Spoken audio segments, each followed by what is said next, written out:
배 한 번씩 아파보신 적 있죠? 일단은 배가 아픈데 이게 너무 심하다든지 아니면은 꽤 오랫동안 계속 배가 아프다든지 자주 재발이 된다든지 하다 그러면은 아마 많이 걱정되실 거예요. 이 팔다리 아픈 거랑 다르게 왜냐하면 뱃속에는 이 생명하고 직결되는 장기들이 많이 있기 때문에 그런데요. 오늘은 그 원인 질환 중에 하나인 허혈성 복통에 대해서 이야기를 해드릴 겁니다. 여러분들 식사 맛있게 하고 나서 바로 달리기 해본 적 있나요? 네. 어떻든가요? 갑자기 막 배가 여기저기 막 아프고 이런 경험들 아마 한 번씩 해보셨을 겁니다.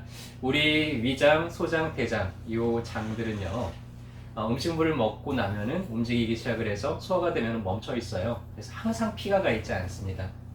식사를 했을 때만 그때만 이제 피가 몰리면서 그러면서 활발하게 움직여주고 이게 소화가 다 끝나고 나면 이제 멈추고 거기 있던 혈액은 다시 다른 쪽으로 재분배가 되게 되죠. 그러다 보니까는 식사하고 나면은 괜히 이상하게 나른하고 졸리고 하는 거는 이런 혈액이 뇌에서부터 이제 장기로 가기 때문에 그러는데요. 만약에 내가 식사를 하고 나서 바로 달리기를 한다 그러면은 근육으로 피가 다 몰리겠죠. 그러니까 여기서 소화는 시켜야 되겠는데 피가 안 가니까 이런 통증들이 일시적으로 나타날 수가 있습니다. 근데 만약에 이런 통증이 내가 운동을 하는 것도 아닌데 밥을 먹고 갑자기 이렇게 배가 계속 아프다든지 이런 게 자꾸 재발이 된다든지 아니면은 금방 가셔야 되는 이런 복통이 내가 조금만 움직였는데 너무 심하게 오랫동안 지속이 된다 그러면은 오늘 이야기들이 허혈성 복통을 한번 의심을 해볼 수가 있죠. 오늘은 이게 어떤 질환이고 어떻게 좀 감별을 하고 할 수 있는지에 대해서 이야기를 해드릴 겁니다. 일단은 허혈성 복통이라는 거는 허혈성 장염이라고도 해요. 그래서 식사 후에 음식물을 소화시키는데 혈액이 공급이 돼야 되는데 이 동맥 혈액이 공급이 잘 안 되면서 극심하게 발생하는 이런 복통 양상을 보이는 거를 이제 허혈성 복통이라고 이야기를 하고요. 일단은 이 위장, 소장, 대장에 혈액을 공급을 하는 거는 복부대동맥에서부터 크게 세 개의 갈래로 나오게 됩니다. 그래서 위장이나 이 췌장 쪽으로는 복강동맥이 혈액을 공급을 하게 되고요. 그 다음에 소장, 대장 대부분은 이 장간동맥, 상장간동맥과 하장간동맥이 있는데 이렇게 크게 세 분지가 이 장에 있는 소화에 관계되는 장기들의 혈액을 공급을 해주는 주요 장기들이죠. 근데 이 동맥에서 혈액 공급이 충분하지 않을 때 그때 이제 통증을 느끼게 됩니다. 주로 주된 원인은 여러분들 협심증 아시죠? 해서 심장으로 혈액을 공급하는 관상동맥이 좁아져 가지고 충분하게 이제 심장 근육에다가 혈액을 공급하지 못하게 되면 한 번씩 이렇게 쥐어짠 듯한 통증이 생기는 것처럼 마찬가지로 이 장간동맥이나 아니면 복강동맥의 혈관들이 좁아지면서 주로는 이런 동맥경화에 의해서 생기게 되죠. 그러면서 혈액 공급이 충분하지 않을 때 발생을 하게 되고요. 가끔씩 이제 색전이 이렇게 혈전이 돌아다니다가 고기를 꽉 막을 때가 있어요. 그러면은 통증도 아주 극심하게 나타납니다. 만약에 색전이 뚫리지가 않고 계속 막혀 있다 그러면 장기간에 혈액 공급이 안 되겠죠. 그러면 이제 장이 괴사가 된다든지 이런 응급 상황으로 빠질 수도 있기 때문에 이 통증의 양상들을 좀 잘 인지를 해두는 게 좋습니다. 어디가 막혔느냐에 따라서 장 전체가 괴사가 될 수도 있고 끄트머리에서 막히면 일부만 이렇게 괴사가 일어나기도 하죠. 그 외에 우리가 얼굴 생김새가 다 다른 것처럼 혈관이 지나다니는 길이라든지 이런 것들도 다 다르게 생겼어요. 근육 모양도 비슷하지만 뭔가 좀 다르게 이렇게 생겨 있습니다. 그래서 복강동맥이 요 근육을, 요 복부 대동맥을 척추에 붙여주는 인대 바로 위에 이제 있게 되는데, 근데 그 사이에서 이렇게 꼬여가지고 있는 분들도 간혹 있습니다. 그래서 이런 분들은 식사만 하면 자꾸 배가 아픈 게 오랫동안 이제 지속이 됐겠죠.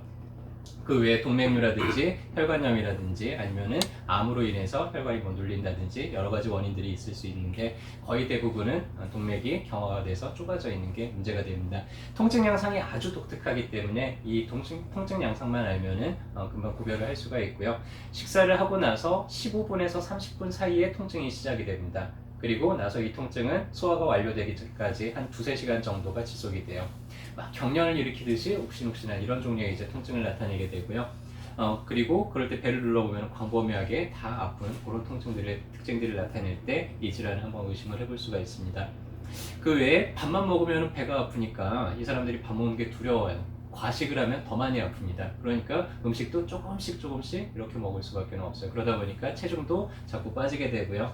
배가 좀 장관이 이렇게 활발하게 움직이질 않다 보니까 좀 더부룩한 가스도 많이 차게 되고 나중에 이제 장염이 좀 심해지게 되면 점액변을 본다든지 설사를 자주 한다든지 토한다든지 이런 소화기계 증상도 같이 나타날 수가 있습니다. 일단은 문제가 있는지 여부를 판단하기 위해서는 혈관 조영술이 가장 이 문제를 발견하는 데 있어서 특징적인 검사법이 되고요. 일단은 장에다가 바륨을 마셔보고 엑스레이 상의 장간 사이가 좀 좁아져 있는지 이런 것들을 보게 되는데, 마치 엄지손가락으로 이렇게 꽉 눌러가지고 프린트가 되어 있듯이 이 장이 벽이 이렇게 움푹움푹 파여 있는 이런 소견을 보일 때 허혈성 장염을 강력하게 의심을 해볼 수가 있고요. 그래서 조영술을 통해서 어떤 혈관들이 좁아져 있는지 이런 것들을 찾아서 이제 치료를 시작을 하게 됩니다. 일단은 가벼운 경우에는, 협심증도 가벼운 경우에는 그냥 약물 치료를 하는 것처럼 약물 치료로 좀 혈관이 잘 순환되도록 하는데, 한의원에서는 이런 분들이 오시게 되면 신적환 처방을 가장 많이 해드려요.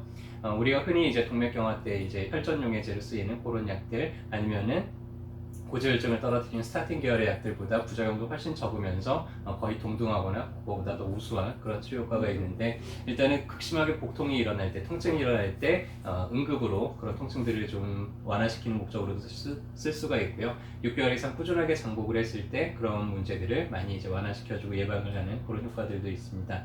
하지만은 보다 완벽한 치료 방법은 수술적인 요법이에요. 외과적인 처치입니다. 우리 혈심증이 심해지면은 관상동맥에다가 스턴트를 넣거나 풍선 확장술을 하거나 아니면은 혈관 우회술을 하거나 이렇게 수술을 하는 것처럼, 문제가 생긴 동맥에 들어가 가지고는 그 사이를 넓혀준다든지 스턴트를 넣는다든지, 아니면은 동맥경화된 것들을 좀 축성경화들을 이렇게 제거를 한다든지, 그걸로도 안 되면은 혈관들을 새로 잘라 가지고는 새로운 걸로 이어붙이는 우회술을 한다든지 이런 식으로 해야 되겠죠.